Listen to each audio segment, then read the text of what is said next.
Everyone, welcome back. This is Unit 5, Lesson 1, Part 2, Chemical Formulas. Okay, so remember from Part 1, we wrote down these big Lewis dot structures, and then we also wrote down these big long names.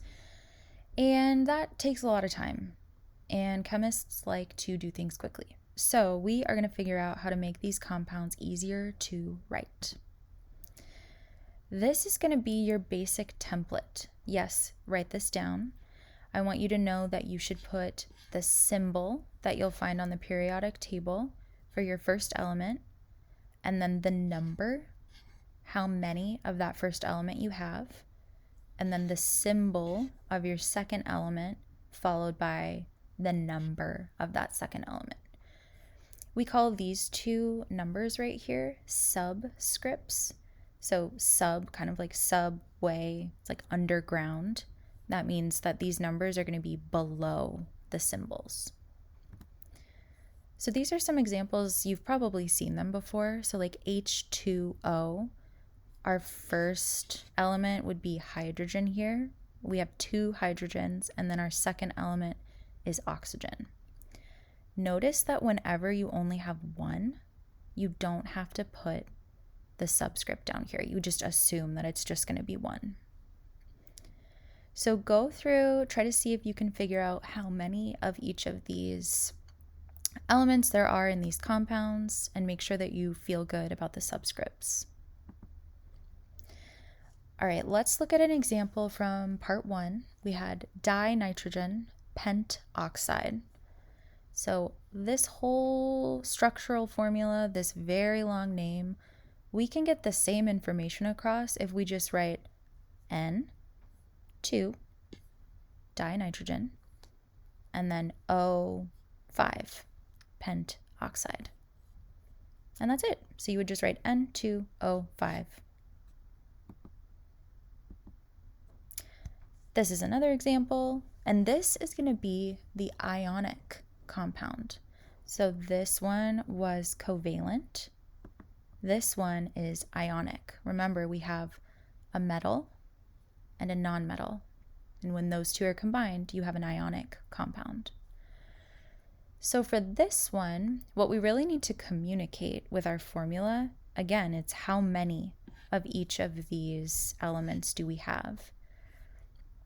So for aluminum oxide, I've got 2 aluminum and 3 oxygen ions. So to write that down, I'm going to write aluminum 2, oxygen 3. If you're confused about how to figure out how many copies of each ion you need in order to have a neutral compound, go play around with the ionic bonding simulator for a little bit. That might help you. Or let your teacher know that you're confused and we can help you. Okay, so there is a shortcut. I want you to know how to do it this way first. You need to know how to write down how many copies of each ion you need. But again, chemists really like shortcuts. We are lazy. We like to do things quickly. So let's look at magnesium and fluorine. We know from a previous video, magnesium is going to lose 2 electrons because it has 2 valence electrons that it wants to get rid of.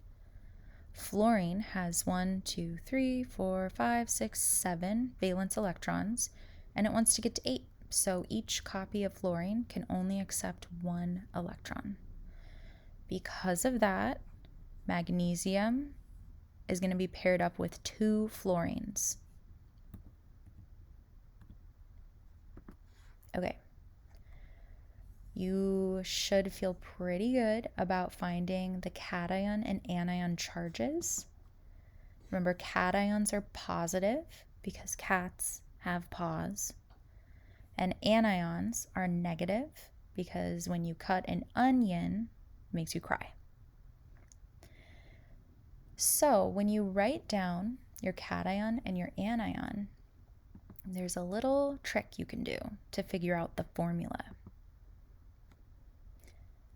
So we know the formula is going to look like this, right? Like we know the answer because we know 1 copy of magnesium, 2 copies of fluorine. And you're right if you're thinking, hey, Miss Miller, you're not supposed to put the 1 there. That's right. I'm putting it there just to show you for right now, but make sure you don't actually write a 1 if this were a test. So the shortcut, we call it the crisscross method. You'll see it. What you're going to do basically is take the charge on the cation and apply it to the anion, and vice versa. You're going to take the charge on the anion and apply it to the cation. So let's do a couple examples of this because I think it's a little bit confusing. So we've got calcium and iodine, and we've got a metal and a nonmetal, so we know it's ionic. Calcium is in the 2nd column on the periodic table, so it has 2 valence electrons, so it's going to lose 2 electrons to have a 2+ charge. Iodine has 7 valence electrons because it's in the 7th column of the periodic table, so it is going to gain 1 electron to get to 8, and that will give it a -1 charge. So then our formula here, we've got calcium, and I'm going to apply that -1 to calcium right here. So calcium 1, which we don't write, iodine 2 from calcium. Let's do lithium and oxygen. Lithium metal, oxygen nonmetal. Lithium is in the 1st group, alkali metals. It has a 1+ charge. Oxygen is in group 16, so that means it has 6 valence electrons. So it's going to need 2 more to get to 8, so it'll have a 2- charge. When we do our crisscross method, the 2 gets applied to lithium and the 1 gets applied to the oxygen.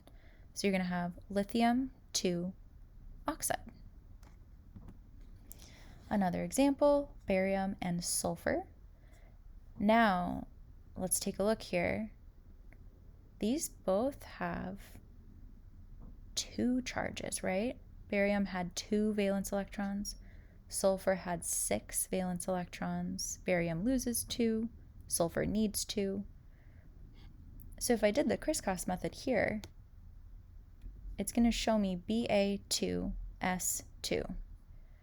But remember, chemists are lazy. We don't like to do things that waste time.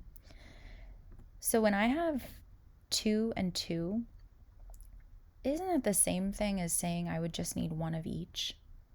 And that'd be a lot faster, right? If I didn't have to actually write these 2's. And that's actually what happened.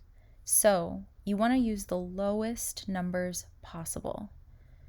So a ratio of 2 barium cations to 2 sulfur anions is exactly the same as if we had 1 and 1 here. So when you do the crisscross method and you end up with something that could be simplified like this, make sure you write the simplified version. Okay, here's your assignment. Make sure you get a stamp to receive credit. I'm going to pause the video so that you can fill it out. Okay, here are the answers. So you need to go through and make sure you understand how you go from the name to the formula and whether or not it's ionic or covalent. You also need to be able to go from the formula to the name. So if you feel good about this, going back and forth, you can move on to the vocabulary. But if this was confusing or if you got some of these wrong, raise your hand and ask a teacher for help.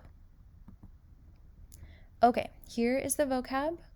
We talked about what subscript meant.